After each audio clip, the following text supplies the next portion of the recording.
I'm John Longstreet with another edition of PRLA Short Takes. I'm very delighted to have with me today Alex Susskind.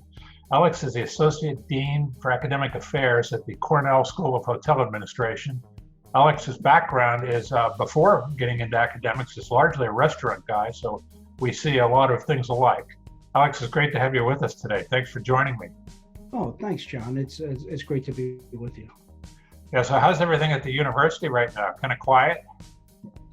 It's definitely quiet. A university without students is definitely an interesting dynamic. Sometime I'd like to talk to you about how you teach in a virtual classroom, but in the meantime, something a little bit more timely.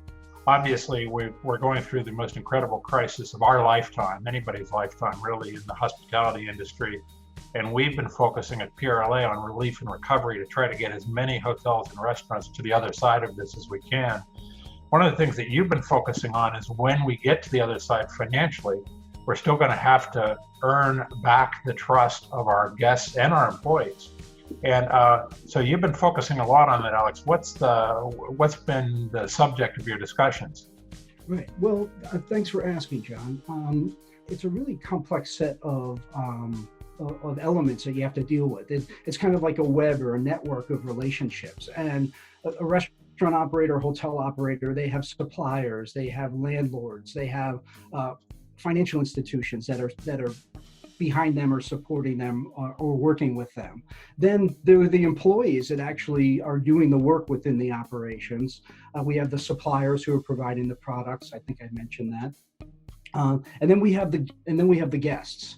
And all of those moving parts need to have faith that the businesses are doing everything they can to keep the guests safe, to make sure that everything that happens in the businesses are really geared to positive outcomes for everybody. Employees need to be healthy, they need to be safe, they need to have consistent work. Guests, when they walk into an operation, they want to know that everything is safe and clean. They want to know that food quality is right. They want to know that all of the elements surrounding the service experiences are going to be maintained and safe in this new environment. It's just more complex than it used to be. If you don't mind, I can give you an example. That'd be great. In the past, we love to keep our restaurants clean. And most of the cleaning is actually done behind the scenes, right? That you walk into a bathroom that's spotless, you don't ask how it got spotless, you're just happy that it's spotless. The tables, the picture frames are wiped down, all that stuff happens. And we as restaurant operators wanted that to be invisible to our guests. We just want them to see clean. In this new environment, I think we're going to want our guests to actually see us being clean. They're going to want to see us wiping down stuff. They're going to want to see the mop bucket. They're going to want to see all the things that we used to hide because we didn't think that it added to the service experience. And so that's just one example of how we're going to need to be more guest focused and provide them with reassurances. And it's more than just the letter that the health department puts on the front door of your restaurant, because those were givens. Those were things that successful operators managed very well in the past. You take any successful operator, they get that. But now they're going to have to be more front facing, and that not just the operators, but all of the staff and all of the folks that are involved are going to have to pay more attention to that. So in addition to having heightened levels of sanitation, which are certainly going to be required by the public, what you're saying is that they're going to want to see it too, so that optics are going to be more important than they've ever been in that regard. So it's okay to be clean, but you also have to show you're being clean. Absolutely, without question. And guests, guests have a right to demand those types of things, just like they demand a safe food supply, just like they demand a clean hotel room. All of those things, they're entitled to them, and we just need to be more visible, I think, in delivering that to them. Have you seen some examples, or an example where somebody has already rolled out something like that you said, wow, that's exactly what they should be doing? Well, I haven't seen. I've heard a lot of talk. I haven't seen anyone doing it yet.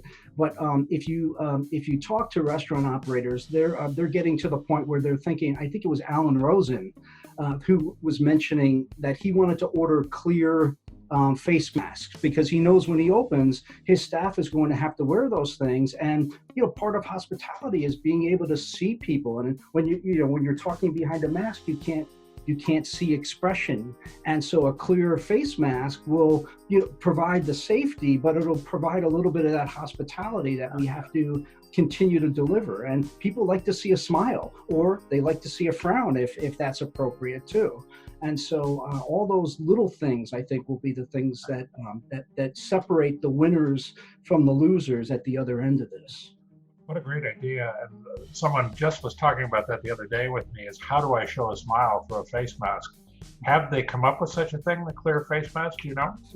So apparently they have, and there's some other stuff that we've seen in the medical profession. I just saw a clip on a news show the other day where they're actually creating face masks that actually have the bottom portion of your face on the outside of it. So you actually have this your face is basically on the outside of the mask. It can't show expression, but it's a little more human than the mask. And it's kind of funny and weird all at the same time. But I think those are the types of innovations that the restaurant business, well, even the hotel business, we're known for figuring out problems. We're always challenged with things. And I've never seen a time in my years in the business where we haven't been able to figure out a way to continue to serve our guests, take care of our people, and have a very successful, business. So a lot of states are reopening. In fact, your governor, Cuomo, just announced that he's going to leave it to upstate to make their own decisions about when and how they open, which is probably good, because there's certainly a big difference between upstate and Manhattan.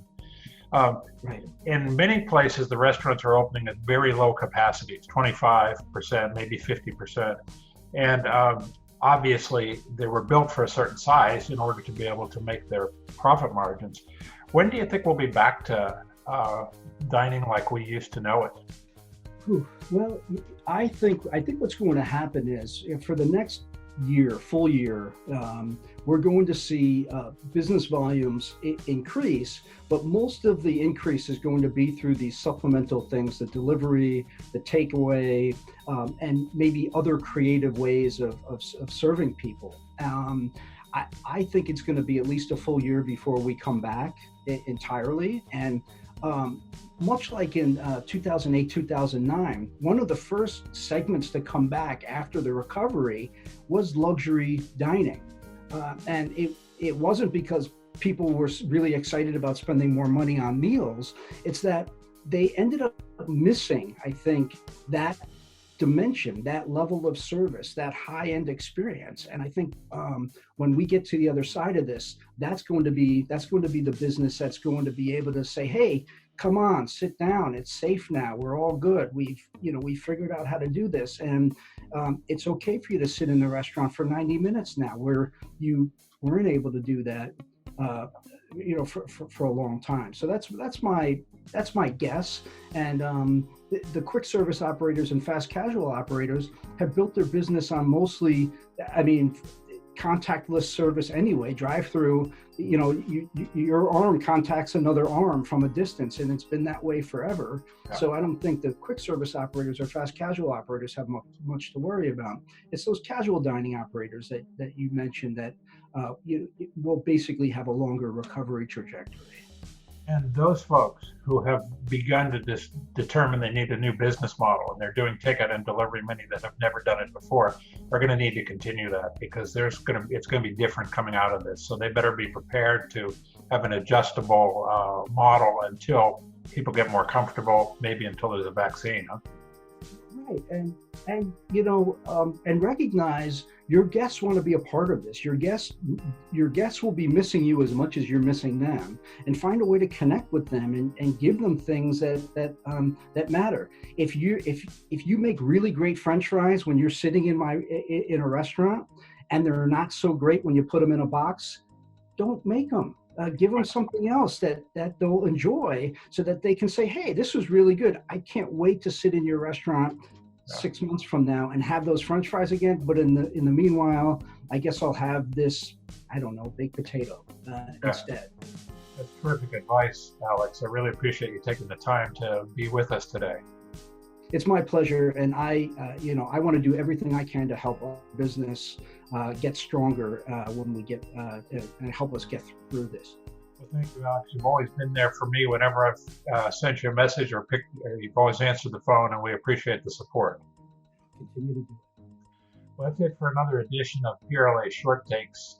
Thanks for tuning in, and I'll see you again next time.